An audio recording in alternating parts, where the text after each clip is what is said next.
நீ நான் காதல் சீரியல்ல இன்னைக்கு என்ன நடந்திருக்கு அப்படிங்கிறத பார்க்கலாம். இப்ப நம்ம ஹீரோவோட தம்பி ஹீரோயினை பார்க்கறதுக்காக ஹீரோயினோட வீட்டுக்கு போயிருக்கிறாங்கங்க.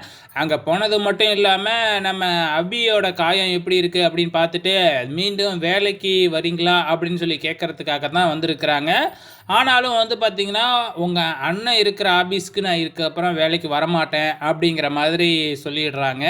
உடனே நம்ம ஹீரோவோட தம்பி வந்து ஹீரோவ பத்தி பெருமையா பேச ஆரம்பிக்கிறாப்புல. நீங்கலாம் நெனைக்கிற மாதிரி அவன் ஒண்ணும் அரக்கன்லாம் இல்ல.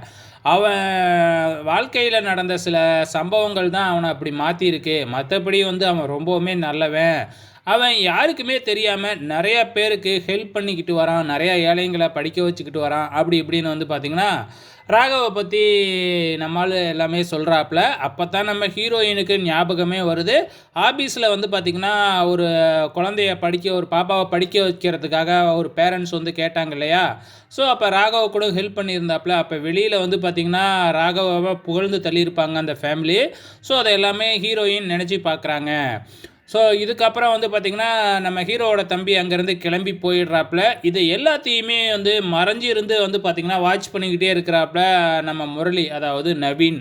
ஸோ, என்ன அப்படின்னு இன்னும் நெறைய பேருக்கு புரிஞ்சிருக்காது. ஸோ, நவீன் தான் வந்து பார்த்தீங்கன்னா, நம்ம ராகவ் அக்காவோட வீட்டுக்காரரு. ஸோ, அது வந்து பார்த்தீங்கன்னா, அடுத்த வாரம் உங்க எல்லாருக்குமே தெரிய வரும். ஸோ, இப்பொழுதைக்கு நான் சொல்லி வைக்கிறேன். ஸோ, இப்ப போனதுக்கப்புறம் வந்து பார்த்தீங்கன்னா, "நீலாம் அங்க வேலைக்கு போக வேணாம்." அப்படிங்கிற மாதிரி வந்து அட்வைஸ்லாம் பண்றாரு. ஸோ, இது முடிஞ்சதுக்கப்புறம் அங்க ராகவ தான் காமிக்கிறாங்க. ராகவ் வந்து பார்த்தீங்கன்னா, ஹீரோயின் வந்து செக்க திருப்பி குடுத்தத நெனச்சு ரொம்பவுமே டென்ஷனா இருக்கிறாப்புல. அந்த நேரம் பார்த்து நம்ம ஹீரோவோட தம்பி போயிட்டு வந்து பார்த்தீங்கன்னா, ஹீரோயின பத்தி புகழ்ந்து பேசுறாப்புல. நம்ம ராகவுக்கு டக்குன்னு கோவம் வந்துருது. இதுக்கப்புறம் அவ வேலைக்கு யாரும் கூப்பிடக்கூடாது அப்படின்னு சொல்லிட்டு அங்கேருந்து கிளம்பிடுறாங்க. ஸோ, இதுக்கப்புறம் என்ன நடக்குது அப்படின்னு பார்த்தீங்கன்னா, நம்ம ப்ரொமோல பார்த்த மாதிரி, நம்ம ஹீரோயினோட கனவு இமேஜினேஷன்ல தான் நம்ம ஹீரோ வந்து பார்த்தீங்கன்னா, ஹீரோயினோட வீட்டுக்கே வந்து பார்த்தீங்கன்னா, ஹீரோயின் கிட்ட மன்னிப்பு கேட்குற மாதிரியும், திருப்பியும் வேலைக்கு வான்னு கூப்பிடுற மாதிரியும் ஒரு இமேஜினேஷன் தான் ஓடிக்கிட்டு இருக்குங்க. ஸோ, இனி எபிசோட்ல எண்டு வரைக்கும் அத காமிச்சிருக்க மாட்டாங்க. ஸோ, அடுத்த வாரம் எபிசோட் ஸ்டார்ட்டிங்லேயே காமிப்பாங்க.